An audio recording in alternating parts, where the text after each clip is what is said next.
This morning I want to welcome all of you to our 87th annual homecoming celebration, our memorial service. It's 2022. It's amazing that the church was actually built in 1895, so we're celebrating more than 100 years here, but homecoming started here on the 50th anniversary of the church, and so it's been going strong since 1933. So good morning and welcome. As you know, we are gathered here to remember and honor the loved ones from our Liberty First Church, the Union Church, and the East Point Church communities. Those who passed away this year, we want to tell their stories because we know that each person has a unique story. And if we share those stories with all of you and we light a candle for each one of them, we know that a part of them will remain in our hearts forever. I want you to take note of the beautiful flowers here on the altar. They have been placed there in memory of the loved ones listed in the bulletin. The flower arrangements in the church vases are in honor of Jane Parker Holtz by her family. You'll notice that one of the bouquets has an American flag in it. That's in honor of a person who served his country in the military. And flower committee supplies the flowers, but sometimes we have families who want to provide their own flowers. So on each end we have bouquets specially provided for the family, for Sherilyn Parker High and for Harold Hebe. So let's go ahead and quiet our minds while Martha plays the prelude for us, Amazing Grace.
Romans chapter 8 was titled, A Wonderful Future for God's People. So I'm going to read for you verses 18 through 30. I am sure that what we are suffering now cannot compare with the glory that will be shown to us. In fact, all creation is eagerly awaiting for God to show who his children are. Meanwhile, creation is confused. But not because it wants to be confused. God made it this way in the hope that creation would be set free from decay and would share in the glorious freedom of his children. We know that all creation is groaning and is in pain like a woman about to give birth. The Spirit makes us sure about what we will be in the future, But now we groan silently while we wait for God to show that we are his children. This means that our bodies will also be set free, and this hope is what saves us. But if we already have what we hope for, there is no need to keep on hoping. However, we hope for something we have not yet seen, and we patiently wait for it. In certain ways, we are weak, but the Spirit is here to help us. For example, when we don't know what to pray for, the Spirit prays for us in ways that cannot be put into words. All of our thoughts are known to God. He can understand what is in the mind of the Spirit as the Spirit prays for God's people. We know that God is always at work for the good of everyone who loves him. They are the ones God has chosen for his purpose, and he has always known who his chosen ones would be. He had decided to let them become like his own son, so his son would be the first of many children. God then accepted the people he had already decided to choose, and he has shared his glory with them. Marie Ellsworth, November 25th, 1930 to August 17th, 2021. She was 90 years old. Marie Stewart Ellsworth was born in Liberty on Thanksgiving Day, 1930, to Earl and Mary May Stewart. Her older sister, Teenie, never let her forget that Marie had disrupted their Thanksgiving meal.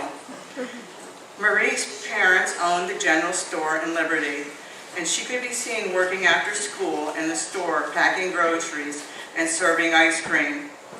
Marie went to Liberty High School, where she was very active in her high school days. She was valedictorian in the class of 1948. She excelled in music and took first chair, playing her clarinet, and traveled to Clearfield for her award of States. She was secretary of the Liberty Athletic Association, editor of the Liberty Bell Yearbook, and a cheerleader. She tried playing a lead role in the senior play as Undine, who the character had a weird phobia of chairs. Marie and Romaine Doobie Mays married and started a family. After her husband's early death, she raised her two children, instilling in them responsibility and respect. She worked as a seamstress for Wendy's Undies and was a member of Liberty United Methodist Church and the Eastern Star. Marie enjoyed spending time with her family, crafts, traveling, and her Scottish heritage.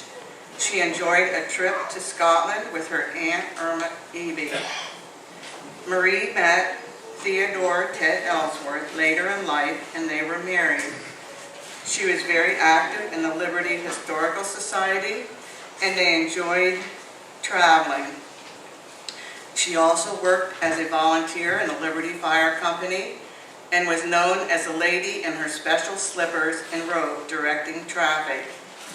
Marie is survived by her son, Monty Cheryl Mays of Roaring Branch, a daughter, Maureen Clifford Teeger of Liberty, two grandchildren, Stephanie Shane Manival and Shannon Todd German, five great-grandchildren, Rachel Dustin Hopkins, Michaela David Pisano, Shanson Manival, Andrew James Graham, and Dalton Graham.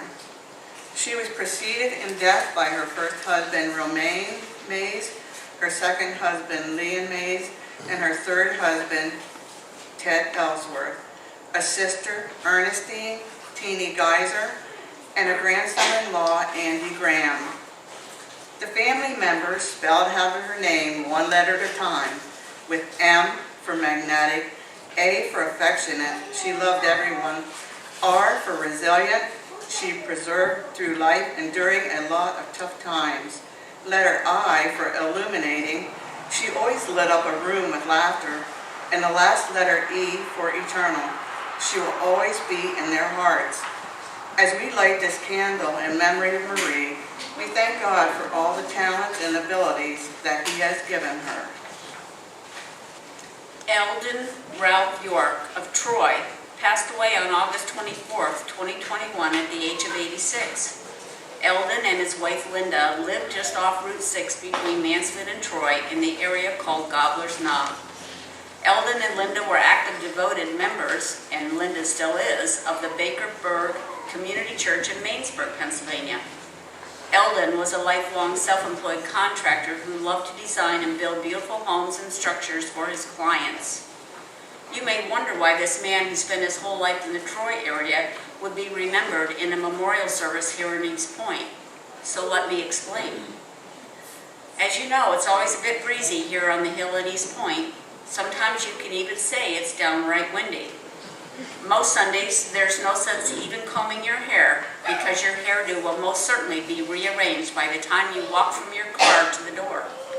Pastor Tom regularly thanks God for the dependable breeze we enjoy every Sunday.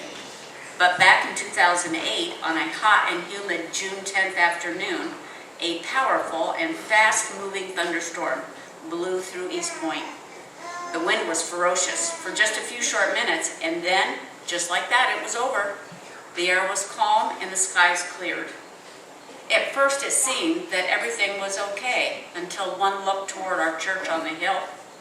The beautifully proportioned steeple that was lovingly placed on the church way back in 1895 was gone. The bell lay in a heap of splintered wood piled almost neatly in the driveway in front of the church. We were so thankful that no one was injured. The main church building was undamaged. The bulletin board, stained glass windows, glass front doors, and steps, all okay. The bell itself was intact. No debris even blocked the road. But as one youngster pointed out that day, the point of East Point was gone. Our beautiful, much photographed church, you can see the photos on the wall, looks so sad without that steeple. So now what? We knew we had to do some major repairs to keep the rain out. Over the years, the weather-exposed wood had become weak and rotted, allowing water to leak into the steeple structure. It would require some major repair and a great feat of engineering to rebuild. Should we simply cap the remaining structure and get on without a steeple? Or should we dream big? So here's the rest of the story. Eldon York heard about this disaster. Being a dedicated churchman himself and with his God-given skills of design and construction, he approached us and offered his expertise. He'd always wanted to design a church steeple, he said. So, with the blessing of the congregation, he submitted his plans and got busy. The structure above the vestibule was repaired and strengthened. Eldon designed and built the new belfry at his workshop. The bell frame was re-welded. Steinbacher's Construction in Williamsport offered the fiberglass steeple that had been salvaged from another church. The pieces of the plan all came together on June 25th, 2009. Miraculously, it was a beautiful day with very little wind. I don't know how we managed that, but we all gathered in front of the church to watch as Eldon's team brought the pieces together. A very large crane was ready to lift the new sections one by one onto the newly constructed platform above the vestibule. Pastor Tom prayed for safety and success. It went together like clockwork. With God's help, Eldon and his team had done a masterful job, and the point of East Point stands taller than ever, visible from all angles pointing toward heaven. As we light a candle for Eldon York, we are thankful for his talented creativity, generosity of spirit, and dedication to restoring the beauty of our little white church on the hill here in East Point. Eldon and his helpers gave us back our joy and healed our loss. We know the wind can be very powerful and destructive, but God's love calms those winds and rebuilds our faith, making us stronger when we build our lives on His foundation. And God is good all the time. Harold Roger Hebe was born in Liberty on May 18, 1930. His parents were Ernest and Lillian Hebe. Harold spent his early childhood on the Hebe farm outside Liberty. Harold often talked about growing up on the farm and what a long walk it was to get to school. Later in his childhood, the family moved to downtown Liberty, where there would be no more complaints about long walks to any of the busy locations in downtown Liberty at that time. It must have been quite a change from the life on the farm. Harold's father, Ernest, was a painter the trade and worked alongside his father. On April 11, 1953, Harold married Betty Jane Anderson. They had 3 children, Ken, Lisa, and Denise, who blessed them with 6 grandchildren and 12 great-grandchildren. The kids were a great joy to Harold, and it was very hard on the whole family when they lost their grandson, Josh Dillon. Harold continued working as a painter and wallpaper hanger for 57 years. He was a real craftsman, and he took great pride in always doing the best possible job. He worked for Stuart Landis for many years, and then for Soldiers and Sailors Memorial Hospital until he retired in 2004. Harold and Betty celebrated 68 years of marriage in 2021, not long before his 91st birthday. When he wasn't hard at work, Harold loved to go fishing and often took his young grandsons along. He also loved working with wood and spending time teaching his grandsons how to build different things from wood. He was not one to sit around doing nothing. He was determined to keep his mind and his body active. He said, "People who sit around and do nothing don't live long." He was living proof that staying active was the secret to a long and happy life. Harold also loved working in his garage. He was very neat and orderly and had a great little wood-burning stove to keep it toasty warm on cold days. So when he wasn't out with his fishing pole, you could often find him in his garage working on his favorite projects. He loved cutting up pallets and using the wood to burn his wood stove. He had a great relationship with the owners of Lost Hardware, and they always saved their pallets for him. He would spend hours taking nails out of the pallets, then cutting them up and stacking the wood. Harold kept a daily journal and noted that he had cut at least 400 pallets over the years. He did that right up until just a few minutes before his death on November 15, 2021, at the age of 91, when he just didn't have the strength to do it any longer. Harold lived a very simple life and was extremely hard worker. He was very determined and didn't let anything stop him from doing what he so enjoyed. But as much as he loved being in the garage, his favorite thing to do was to go to B&D every morning and make coffee for the guys. Before he left the house, he always made sure he had a pot of coffee ready for Betty. Then he would walk over to B&D in any kind of weather just to get the coffee made before the crew came in. After that, he would go to the body shop to have coffee with his son and his grandson. He would get the day's news from the guys, then come back and spend the rest of the day working in his garage. For several years, he shared his garage with the East Point Church ladies during the October 10-mile yard sale. It was the perfect location for the ladies to sell their homemade soups and baked goods. And on a cold, rainy day, they really appreciated the warmth of his stove and his hospitality. As we light a candle for Harold, we remember his quiet and steadfast love for his family and his determination to give his best effort every day of his life. The lessons he taught and the examples he lived has been passed on to his family and friends, and his memory will live on long into the future. Florence L. Royer Harmon was born on March 22, 1942 in Spring Valley, Pennsylvania, to the late Alfred and Mildred Laird Royer. Florence was the first of 5 siblings. She grew up in Spring Valley, which is near Clearfield, and graduated from Phillipsburg High School. After graduation, Florence worked as a title clerk and accountant at a car dealership. When I asked Pastor Tom how he and Florence met, he told me it was a long story. Well, I don't know about you, but I love a good long story.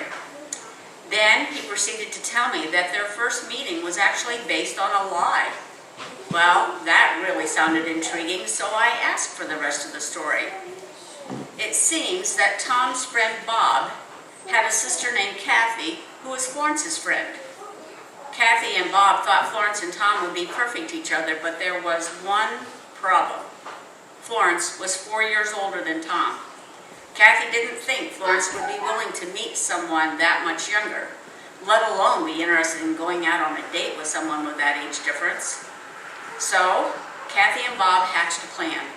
They decided Kathy would tell Florence that Tom was 4 years older than he actually was, and Bob would tell Tom that Florence was 4 years younger than her actual age. The pair convinced Tom and Florence to agree to meet, and as the saying goes, the rest is history. That first meeting was in August of 1962, and in January of 1963, Tom asked Florence to marry him. I guess they must have resolved the age issue because on August 26, 1963, Florence L. Royer and Thomas L. Harmon were married, just a year after that first meeting. I forgot to ask Pastor Tom just when they got around to comparing birth dates, but I guess that part of the story doesn't really matter. What's a little age difference when God, with the help of Kathy and Bob, decides two people are perfect for each other?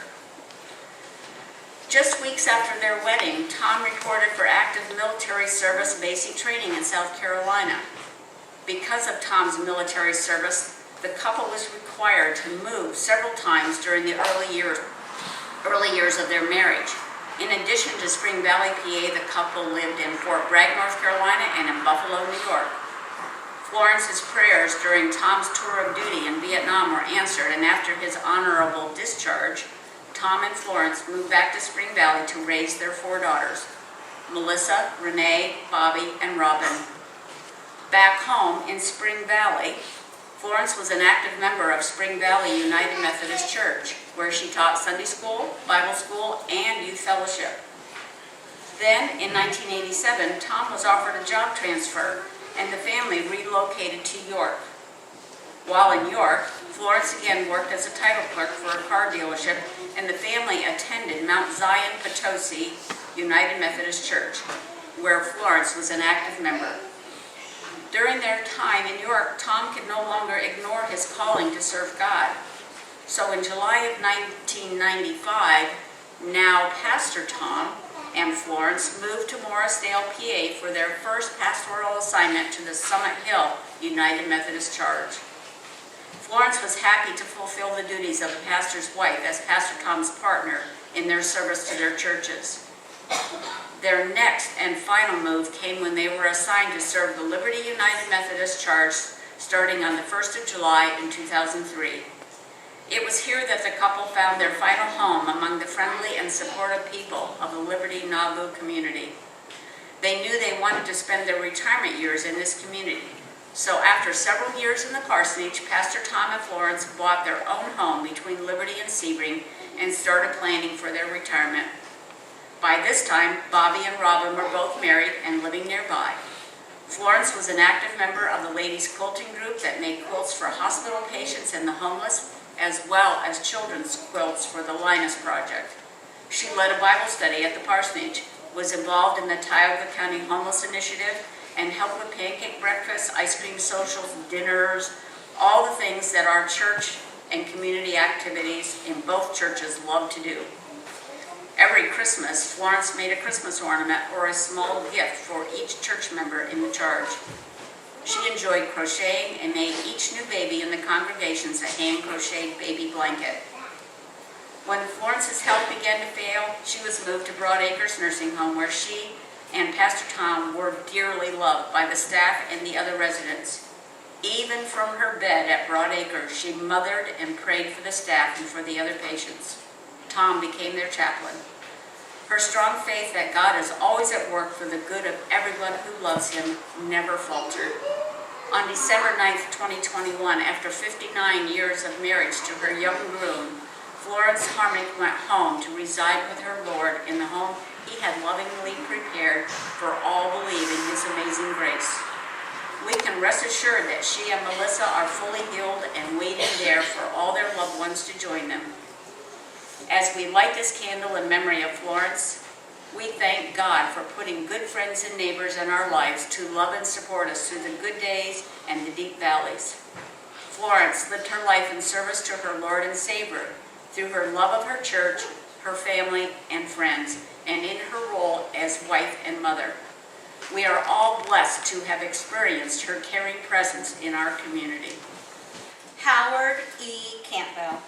Howard E. Campbell was born on August 7, 1946, along with his twin brother Harry, to the late Alvin E. and Margaret Lewis Campbell in Barbers. There was 10 children in the Campbell family: Lois, Alvin, Claudie, Howard, Harry, Guy, Anna, Annie, Charles, Chubb, James, Jimmy, Clifford, and Catherine, Kathy. We first saw Alvin when he came to live with the Clifford Messer family as a hired man. A few years later, both Howard and Harry came to live with the Claude Messner family as hired men. We would see the Campbell boys here at East Point Church whenever they worked the weekend. You would see Howard singing in the choir, and more than once he would sing with others as a duet or quartet, with Gladys Messner accompanying them on the piano. He held a special place in his heart for this church. Even last year, we contacted him to be our homecoming Sunday school teacher for the next year.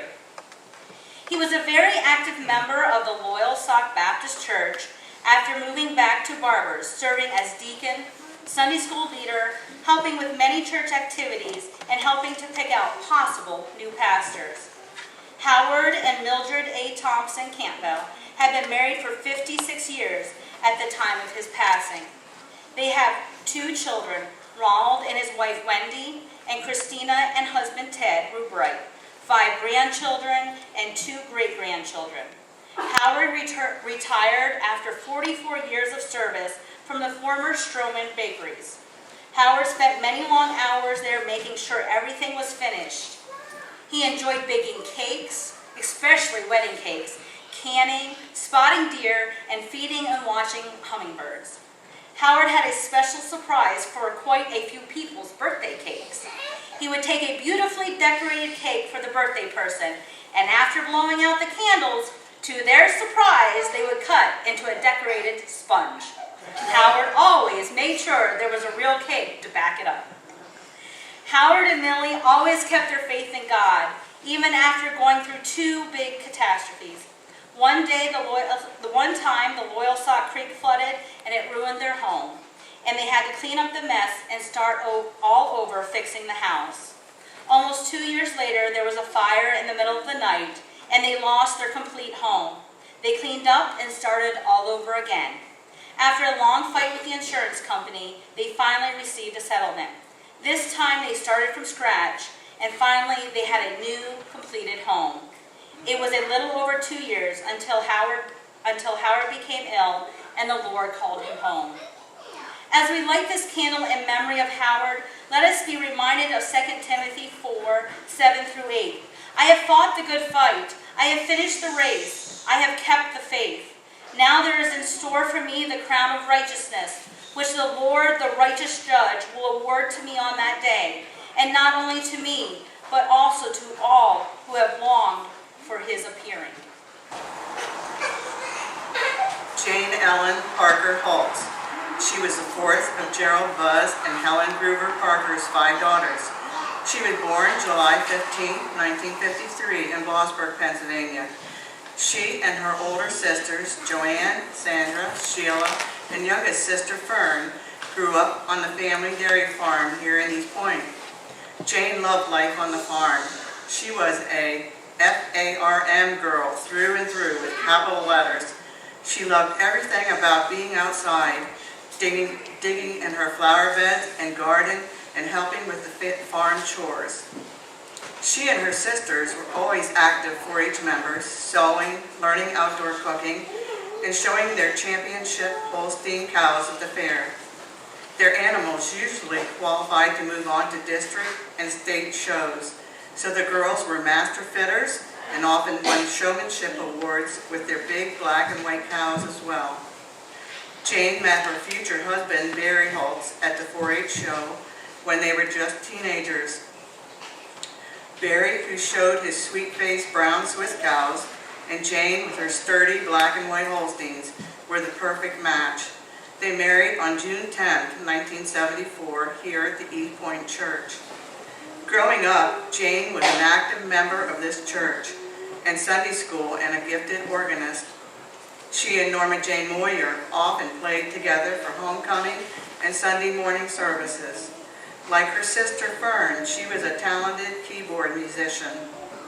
After she and Barry were married, they moved to the farm in Millerton and worked together to build it into the family farm known today as Holt's Haven Farm.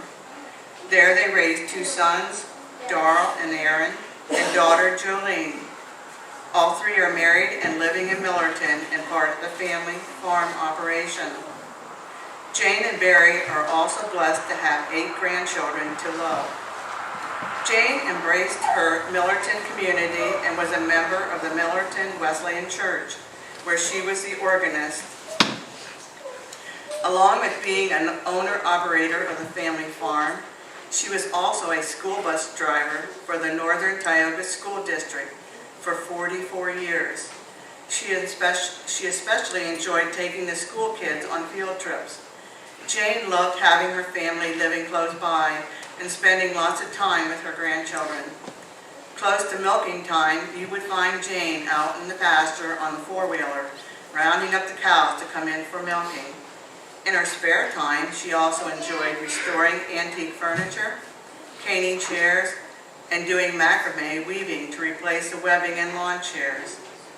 Most everyone in this neighborhood has chairs beautifully restored by Jane. At the Tioga County Fair in Whitneyville, you could always find her handiwork displayed, usually with a blue ribbon attached. As we light this candle for Jane, we are so thankful for her sparkling smile and fun-loving attitude. She reminded us that even through life on the farm is hard work. When you share what you love with the people you love, you multiply the joy. Her joy lives on in the lives of all those who knew and loved her. Harford Clayton Beck. Harford Clayton Beck was born at the family farm just down on the Salt Spring Road on January 10, 1933. He was the third of 9 children of the late Willard Theodore and Mary Elizabeth Sechrist Beck. The 9 Beck children, Russell, Mary, Harford, Helen, Carl, Bill, Catherine, George, and Harry attended this church regularly. There were many times the oldest ones walked all the way here for services. He attended the East Point Elementary School that was down by the community hall, and then he attended Liberty School, leaving after the 9th grade. Besides working on the family farm, Harford worked on other farms and strip mines in the area. He met Catherine Sadie Elizabeth Matrisky at a dance in Morris Run, fell in love, and on June 27, 1953, they were married. He began working at the J.P. Ward Foundry in Blossburg. Later, they moved to Elmira Heights, New York, and he worked at Kennedy Valve until they went on strike in the 1960s. Harford always kept busy, so when the company was on strike, he worked many odd jobs to support the family until he became employed full-time as a driver for the Elmira Heights Fire Department and dispatcher for the fire department and police departments. Harford worked 22 years at the fire department until his retirement as chief driver in 1988. Harford had a car that he cherished very much. He was very reluctant to let others drive it. His daughter had asked to drive it to the school prom. Well, after she begged and did everything he could think of for her to do around the house, he finally said she could take it Friday night. She was going to take some other friends along. Everything went well. The teens made it to the prom and back. Vicky very carefully put the car back in the garage that night. The family was going to come to Pennsylvania that Sunday to visit with the families. When Harford went to get the car from the garage, he saw a big dent in the car. According to her brothers, he began to get upset with her, and she couldn't get a word in edgewise, all the way down to the relatives. All the time, Sadie was in the front seat, looking out her window, not saying a word. Finally, when they reached their destination, Sadie looked towards Harford and confessed she took the car to the grocery store early Sunday morning and had run into something and told him to get off Vicky's case. After Harford retired, he enjoyed gardening, deer hunting with family and friends, and going to garage sales and antique shopping with his second wife, Alice E. Comfort. He spent many hours refinishing and restoring his wooden treasures in his workshop in Elmira Heights and Horseheads. He remained active his entire life and lived independently until he was hospitalized January 2nd with COVID. As the years passed on and his family grew and grew, surviving are 3 children, a daughter Victoria Ann and husband Gary Gillen, 2 sons Lawrence Carl and wife Tammy, Douglas Mark and wife Pam. There are 5 grandchildren, 2 great-grandchildren. He has 5 stepchildren, 19 step-grandchildren, and 32 step-great-grandchildren. On April 1st this year, Hartford and Sadie Beck's first son, Richard Lee Beck, passed away very unexpectedly, just 6 weeks after his father's passing. As we light this candle in memory of Hartford, let us be reminded of the family ties and the homecomings we will have when we all reunite with families in heaven. Emily Sue Ulrich was just 47 when she passed away on Wednesday, February 23, 2022, at UPMC Harrisburg after losing her battle with the COVID virus. She was born in Jersey Shore on March 1, 1974, and was the daughter of Marty and Sheldon Messner. Emily and her sisters Molly and Valerie and brothers Grant and Sam grew up here in East Point and were active participants at all the Sunday school and church activities here in East Point. Emily was full of fun and enthusiasm and loved to try new things. She made lots of friends everywhere she went. Emily attended Liberty High School, graduating in the class of 1992. She was a cheerleader, a 4-H member, and a Girl Scout. After high school, she attended the Bible College in Michigan, traveled abroad to do a missionary trip, and then came home and married the love of her life, Steve Ulrich. They settled in Hershey and started their family. They have a daughter, Hannah, and 2 sons, Gabe, who is married to Corrine, and Joel. Emily worked for Susquehanna Area Regional Airport, HIA, and was a member of the Harrisburg Radio Club. She loved hiking, traveling, whitewater rafting, and winemaking. She delighted in learning new things, had multiple hobbies, and was teaching herself Mandarin. She was a proud Hershey resident and loved walking around her town and enjoying her life. Emily embraced her Irish heritage. Here is one of her favorite Irish blessings. May the road rise up to meet you. May the wind always be at your back. May the sun shine warm upon your face and rains fall soft upon your fields. And until we meet again, may God hold you in the palm of his hand.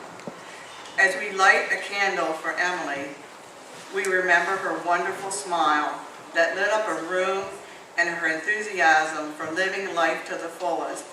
Her time on earth seems short to us, but her eternal life in heaven will be forever.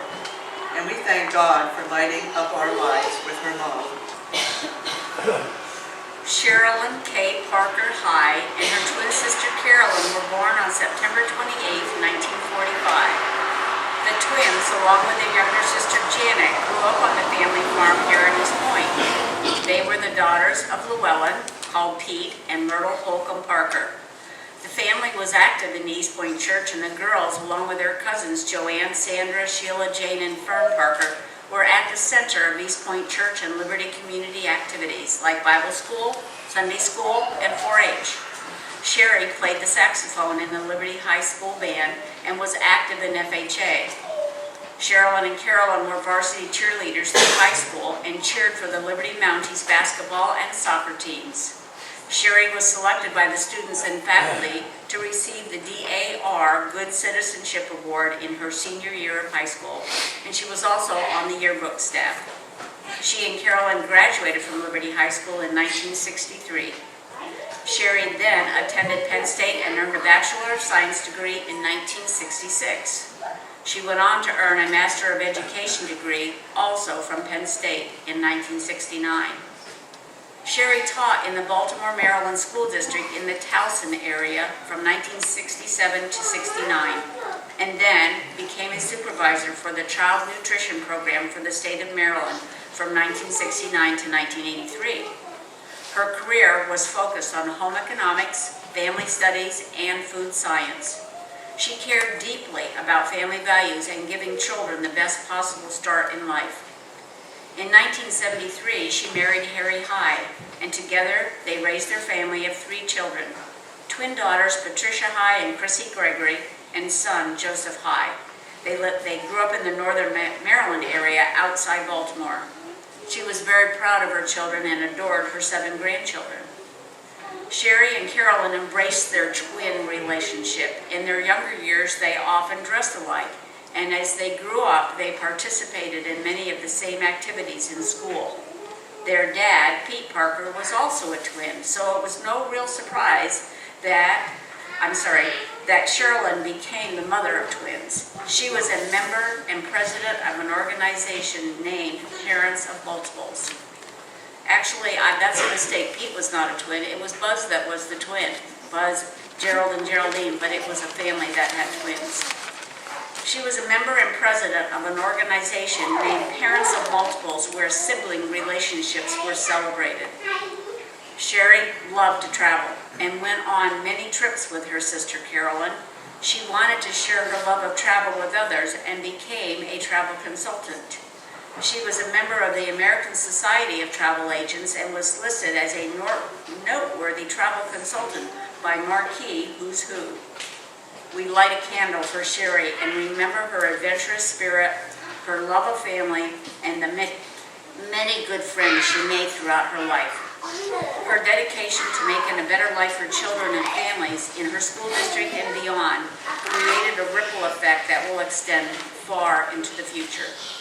Robert Bob Nolan Wood was born in Philadelphia in 1948. His parents were Leon and Mary Louise Best Wood. Bob's mom, Louise Wood, was a sister to Helen Ford, so the family often visited the Ford family farm during summer vacations. Bob, his older brother William, and younger sister Ann loved spending time at East Point, helping their Aunt Helen and Uncle Miles. The Wood children grew up in their southwest Philadelphia neighborhood near Elmwood Park, and Bob graduated from John Bartram High School on Elmwood Avenue in 1966. Shortly after Bob's graduation, and while his sister Ann was still in high school, tragedy struck the Ford family. Miles Ford Sr. was killed on the farm, leaving Helen and Ora and Buddy with the responsibilities of the farm while coping with their loss. It was a terrible time for the Ford family, so Louise, Bob, and Ann moved in with the Ford family to help out. While they were here, Ann attended and graduated Liberty High School, while Bob helped Buddy on the farm. When the family returned to the Philadelphia area a couple years later, Bob attended the Community College of Philadelphia. In 1972, he joined the International Brotherhood of Electrical Workers, Local Union 98. As an apprentice, he quickly became a journeyman and in time achieved the status of master electrician. Bob was part of many projects in the Philadelphia region, including Rome and Haas industrial sites, Abington Memorial Hospital, Suburban Station, Philadelphia Water Authority, and the Philadelphia Museum of Art. Bob received recognition by the City of Philadelphia when he completed a repair at the Philadelphia Stock Exchange during an emergency crisis. Bob was proud to be an electrician and was known for his meticulous ways and strong work ethic. He retired in the late 1990s. Bob and his wife Elise made their home in Huntington Valley for the past 40 years and celebrated 45 years of marriage. They have 2 children, Robert Wood Jr. and Sandra Wood Jones, and 4 grandchildren. Bob is also survived by his sister Ann and her husband Charles Hewlett. He was predeceased by his parents and older brother William. Bob was devoted to his community. He was a member of the Good Shepherd Lutheran Church and a dedicated lifetime active member of the Huntington Valley Fire Company No. 1, serving the company for over 27 years. He held positions of fire police captain, lieutenant, treasurer, and trustee. Bob could often be seen guiding the streets of Lower Moreland and often neighboring townships, protecting emergency scenes, and volunteering countless hours in the times of need. He was the proud recipient of the President's Award in 2004 and 2012. He was also recognized by Lower Moreland Township for rescuing a person from flooding waters. Bob loved watching his grandchildren play baseball, basketball, football, softball, water polo, and swimming, as well as attending their many school plays and concerts. His favorite pastimes were golfing and bowling with friends. He enjoyed visiting family here in Liberty, spending time at his cabin in Dewshore, and vacations in Pompano Beach, Florida. Bob passed away peacefully in the presence of the Lord, surrounded by his family and friends on Saturday, July 2nd, 2022, at the age of 73. As we light a candle for Bob, we are thankful for his love of family and community and his dedication to serving others as an electrician, fireman, and first responder. We are truly humbled by the sacrifices made by countless dedicated first responders who serve their communities in time of crisis and live their lives as shining examples of God's love for their neighbors, friends, and families. Let us pray. Father, give us the courage to live for what matters most. Thank you for sending your Son, Jesus Christ, to pay our sin debt and going ahead of us to prepare our heavenly home. It is so comforting to know we can anticipate the joy of living with you forever. We pray that these loving remembrances will bring comfort and peace to the family and friends of those on our memorial roll. Remind us that your indwelling Holy Spirit is provided to each and every believer to provide comfort and assurance that you are with us always. Please inspire us to show our love so that everyone we meet will know we belong to you by our love for each other. In your holy and precious name we pray. Amen. At this time, I have John Geisinger come up and he'll be singing Precious Lord.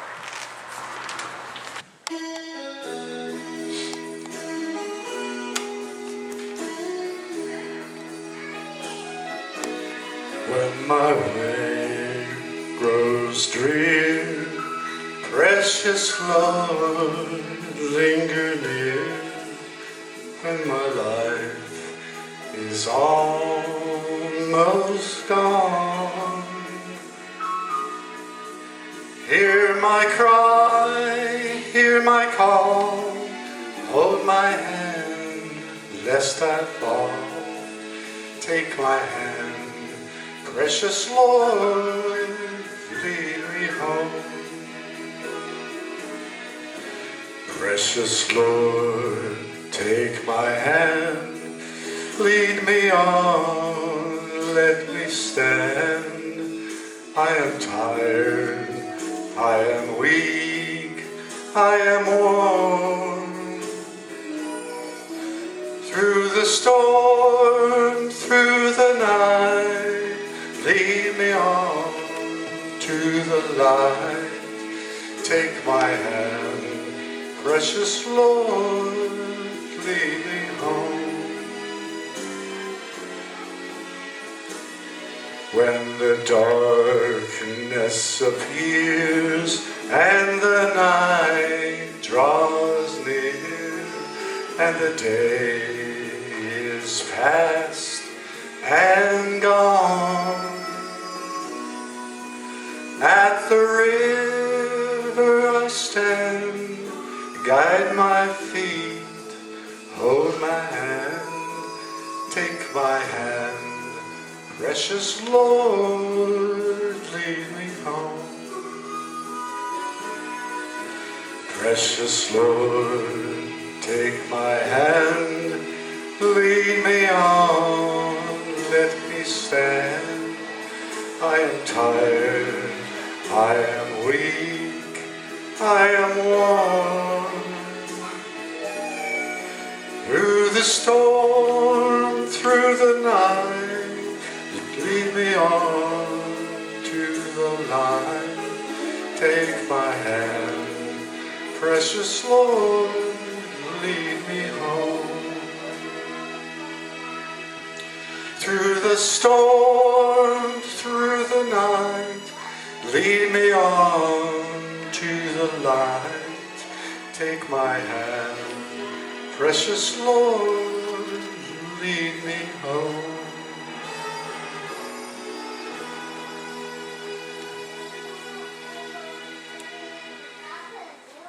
This concludes our 2022 roll call. We apologize if there are any names we have missed. We sincerely thank the families and friends of those on the memorial roll for sharing their memories and for coming to worship with us today. We very much appreciate all the lovely flowers. Thank you to Martha Geisinger for making the sanctuary bloom. We also want to take this opportunity to thank Leona, Martha, and John for all the beautiful music. Don't forget that you all are welcome to join us for lunch in our social room here in the church directly after the church service. We can promise plenty of delicious food and good conversation. If you have not already done so, please be sure to sign the attendance register, which is right outside the store, by the door before you leave. Please include your full mailing address so that we can verify and update our mailing list to ensure that you will receive future homecoming invitations. Thank you.